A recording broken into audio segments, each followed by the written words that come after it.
दिवाली माँ लक्ष्मी पूजा कथा। एक नगर में एक साहूकार रहता था। उसकी एक लड़की थी। उसने देखा कि लक्ष्मी जी पीपल से निकला करती है। एक दिन लक्ष्मी जी उस साहूकार की लड़की से बोली कि मैं तुझ पर बहुत प्रसन्न हूँ, इसलिए तू मेरी सहेली बन सकती है। लड़की बोली, क्षमा कीजिए, मैं अपने माता पिता से पूछ कर बताऊंगी। इसके बाद वह आज्ञा पाकर श्री लक्ष्मी जी की सहेली बन गई। महालक्ष्मी जी उससे बहुत प्रेम करती थी। एक दिन लक्ष्मी जी ने उस लड़की को भोजन का निमंत्रण दिया। जब लड़की भोजन करने के लिए आई तो लक्ष्मी जी ने उसे सोना चांदी के बर्तनों में खाना खिलाया, सोना की चौकी पर बिठाया और उसे बहुमूल्य वस्त्र ओढ़ने को दिए। इसके बाद लक्ष्मी जी ने कहा कि मैं भी कल तुम्हारे यहाँ आऊंगी। लड़की ने स्वीकार कर लिया और अपने माता पिता को सब हाल कह सुनाया। यह सुनकर उसके माता पिता बहुत खुश हुए, लेकिन लड़की उदास होकर बैठ गई। कारण पूछने पर उसने अपने माता पिता को बताया कि लक्ष्मी जी का वैभव बहुत बड़ा है, मैं उन्हें कैसे संतुष्ट कर सकूंगी। उसके पिता ने कहा कि बेटी, गोबर से जमीन को लीप कर जैसा भी बन पड़े रूखा सूखा श्रद्धा और प्रेम से खिला देना। यह बात पिता कह भी न पाए कि एक चील वहां मंडराते हुए आई और किसी रानी का 9 लाख का हार वहां डालकर चली गई। यह देखकर साहूकार की लड़की बहुत प्रसन्न हुई।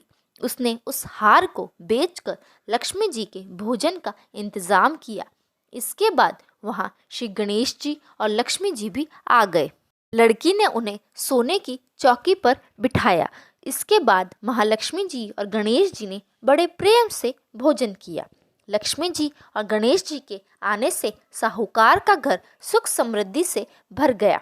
हे लक्ष्मी माता, जिस प्रकार उस लड़की पर अपनी कृपा बरसाई, उसी प्रकार सभी घरों में सुख संपत्ति देना। श्री महालक्ष्मी जी का पूजन।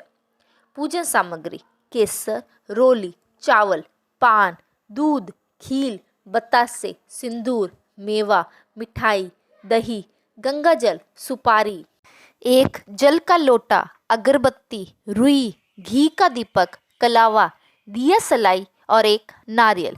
विधि: एक थाल में या भूमि शुद्ध करके नवग्रह बनाएं। रुपया, सोना, चांदी श्री लक्ष्मी जी, श्री गणेश जी व सरस्वती जी, श्री महेश जी आदि देवी देवताओं को स्थान दे। यदि कोई धातु की मूर्ति हो तो उसको साक्षात रूप मानकर पहले दूध से, फिर दही से, फिर गंगा जल से स्नान करके वस्त्र से साफ करके स्थान दे और स्नान कराए। दूध, दही व गंगा जल में चीनी, बतासे डालकर पूजन के बाद सबको उसका चरणामृत दे। घी का दीपक जलाकर पूजन आरंभ करे। सभी पूजा की सामग्री को माता और गणेश जी को चढ़ाए, फिर ये कथा पढ़े और अंत में आरती करे। माँ लक्ष्मी की कृपा आप सब पर बनी रहे। अगर वीडियो अच्छी लगी तो इसे लाइक करें और चैनल को जल्दी से जल्दी सब्सक्राइब करें। धन्यवाद।